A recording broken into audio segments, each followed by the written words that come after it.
A casi 2 meses de la cruenta guerra entre Israel y Hamás, encontramos muchas voces que se han posicionado de un bando o de otro. Algunos que tildan a Israel como un estado criminal que está cometiendo un genocidio, y otros que prefieren aludir a que el Estado judío solo se defiende de una organización terrorista que debe ser aniquilada. Por lo que en este video me toca dar mi humilde opinión sobre este complejo tema. ¿Quiénes son los buenos y los malos? ¿Te interesa? Dale, entonces quédate hasta el final del video.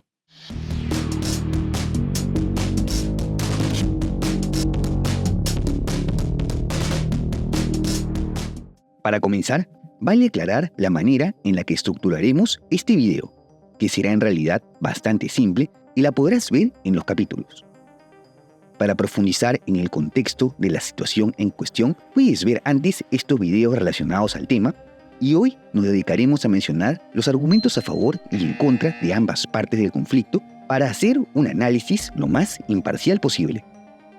Comencemos con los argumentos a favor de los palestinos, y antes de esto, vale hacer la aclaratoria, que Palestina no es sinónimo de Hamás, que es la organización terrorista que controla la Franja de Gaza. Palestinos son todos los ciudadanos de a pie que habitan entre Gaza y Cisjordania y los cuales cuentan con un Estado con reconocimiento limitado que cada vez pierde más influencia dentro de su propio territorio. Y esto va de la mano con el que creo yo que es el principal argumento a favor del pueblo palestino, el tema territorial. Durante la guerra de 1948, 700.000 palestinos fueron expulsados de sus tierras dentro de los territorios conquistados por Israel en lo que se conoció como la Nakba. Desde ese entonces, las expulsiones tras las posteriores guerras han sido el pan de cada día, a pesar de que los palestinos han vivido aquí por generaciones. Si bien los israelíes se retiraron de Gaza en el 2005, vaya que Cisjordania, dividida en áreas de administración, la ocupación militar no cesa. A esto se suman las constantes construcciones de asentamientos israelíes en esta región que Israel denomina como el área de Judea y Samaria. Estos asentamientos son catalogados como ilegales según el derecho internacional y se interpreta como un intento de colonización progresiva de los últimos territorios palestinos. En cuanto a la Franja de Gaza, si bien Israel no ocupaba el territorio antes de la guerra, sí que lo tiene bloqueado desde el 2007, año en que Hamás llegó al poder. ¿Te imaginas que el suministro de insumos básicos como alimentos y medicinas dependa enteramente de una potencia cuyo pueblo rivaliza contigo? A todo esto se suma que el 90% de los muertos desde el inicio del conflicto árabe-israelí han sido palestinos.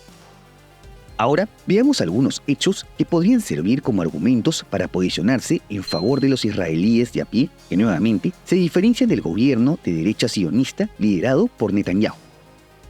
Como sabrás, la esencia de este país es el pueblo judío, un pueblo que ha sido históricamente discriminado y expulsado de diversas partes, siendo el cenit de sus desgracias el terrible holocausto durante la Segunda Guerra Mundial. De hecho, ese es el punto que concretó la idea de la creación de un Estado judío. El problema que se creó en una tierra en donde ya habitaba otro pueblo, y es que las consecuencias de lo ocurrido en 1948 también pueden ser consideradas como un punto a favor de Israel, pues ellos sí aceptaron la solución de 2 estados propuesta por la ONU, a diferencia de los árabes que se apresuraron en invadirlos. Desde ese entonces, la idea de la desaparición del Estado judío sigue bien vigente en muchos de ellos. Desde su creación, Israel ha vivido en una constante situación de vulnerabilidad, no solo por Hamás, sino que gran parte del mundo musulmán se la tiene jurada, lo que se ve plasmado en el eje de la resistencia liderado por Irán, cuyo norte es la desaparición del Estado judío. A esto se suman los ataques terroristas guiados por el implacable antisemitismo en el mundo, por lo que para ellos encaja perfecto el dicho de si vis pacem, para bellum. Ahora nos toca hablar de los argumentos que podemos utilizar en contra de los palestinos. Para comenzar, que si bien Hamás no representa a todos los ciudadanos palestinos, ellos mismos son los que los eligieron en las urnas. Y si bien solo los gazatíes los pusieron en el poder, se ha visto que en Cisjordania también se alzan banderas de Hamás, lo que denota que tienen cierto respaldo entre todo el pueblo palestino. Esto nos puede dar suspicacias de que muchos palestinos están dispuestos a radicalizarse al punto de unirse a uno de los tantos grupos yihadistas que se han formado en la región. Incluso, a algunos no les molesta ser utilizados como escudos humanos ante los incesantes bombardeos israelíes. Por tal motivo, es que no solo miembros de las organizaciones terroristas, sino también palestinos de a pie han incurrido en actos criminales, lo que también dificulta la coexistencia pacífica entre ambos pueblos. Ahora tocan los argumentos en contra de los israelíes, con lo que podemos comenzar con algo parecido a lo anterior, que ellos mismos eligieron a sus autoridades de una derecha sionista con cuestionables objetivos. Y es que el gobierno de Netanyahu ha respondido los crímenes de guerra del 7 de octubre con más crímenes de guerra, al punto de que algunos lo tildan ya de un intento de genocidio, tal y como se explicó en este video. De más está decir que la respuesta del Estado judío no ha sido en absoluto proporcional, pues 15.000 muertos en mes y medio y más del 50% de la infraestructura de Gaza destrozada es cosa realmente seria. Y es que el Estado de Israel no es el único que comete atrocidades contra el pueblo palestino, sino también los mismos ciudadanos de a pie, más específicamente los colonos israelíes en Cisjordania. Para comenzar, el solo hecho de querer voluntariamente ir a vivir a un territorio ocupado ya es cuestionable. Algunos por motivos económicos, ya que las viviendas son más baratas allá, y otros, los sionistas religiosos, por motivo de fe, al aludir que esta es la tierra que Dios les dio hace más de 3.000 años. Bajo esa lógica, los árabes también podrían reclamar Andalucía porque en el pasado fue al-Ándalus, ¿no? Sea como fuere, la acción de los colonos israelíes en Cisjordania no hace más que interrumpir por completo los procesos de paz. Ahora que hemos visto argumentos, me gustaría que hagamos un ejercicio de empatía con respecto a los dos pueblos. Ponte los zapatos de un niño palestino que vive en la franja de Gaza, cuyos padres fallecieron durante el conflicto del 2014. No tiene ni familia ni hogar, y un día vienen los milicianos de Hamas a decirte que te pueden acoger y enseñarte a combatir. Para esto, vives en un territorio en donde rige la Sharia o ley islámica y los derechos humanos son prácticamente inexistentes. No tienes ni idea de los valores tradicionales de Occidente y lo único que haces es recibir una constante propaganda de odio contra los israelíes que asesinaron a tus padres, destruyeron tu casa y te bloquearon constantemente, haciéndote pasar hambre y desabastecimiento. Probablemente el único norte de tu vida sea la venganza y termines por unirte a las filas de Hamas, esperando con ansias aquel 7 de octubre en el que harás justicia con tus propias manos. Y si es que no te ocurrió esto, el solo hecho de ver cómo una potencia que expulsa a los tuyos de sus casas, bombardea esporádicamente lo poco de territorio que les dejó y que te lanza un terrible bloqueo, son razones suficientes para odiarlos por todo lo que vienen haciendo. Ahora ponte los zapatos de un israelí judío promedio, consciente de tu triste historia, en donde un sinnúmero de pueblos ha intentado aniquilarte y hace menos de 100 años estuvieron cerca de hacerlo. Cuando por fin tienes tu estado propio, los ataques de los árabes no cesan luego de casi 80 años de historia. Y no solo eso, sino que eres consciente de que muchos musulmanes desean la destrucción del Estado judío, lo cual es el objetivo final de muchas de estas organizaciones.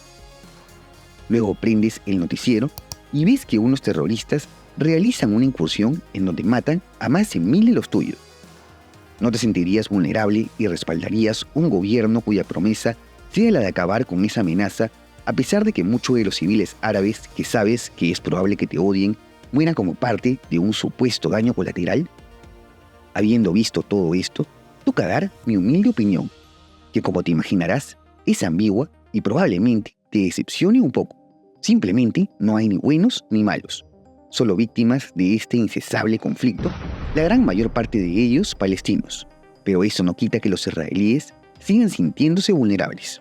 Creo yo que todo este asunto nació podrido desde 1948 y que el destino era que ambos pueblos continúen una incesable lucha, probablemente hasta que uno de los dos desaparezca.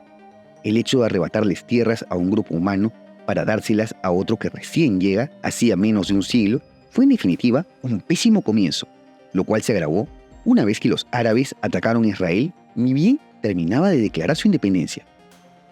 Otro punto crucial es que la mayor parte de las negociaciones para la paz la hicieron los gobiernos no seculares. Es que además del nacionalismo, la religión ha jugado un papel fundamental en este conflicto, especialmente en una tierra considerada como santa por ambas fes. Esto, creo yo, ha sido fundamental para entender por qué la paz y la solución de los dos estados ha fracasado tan rotundamente.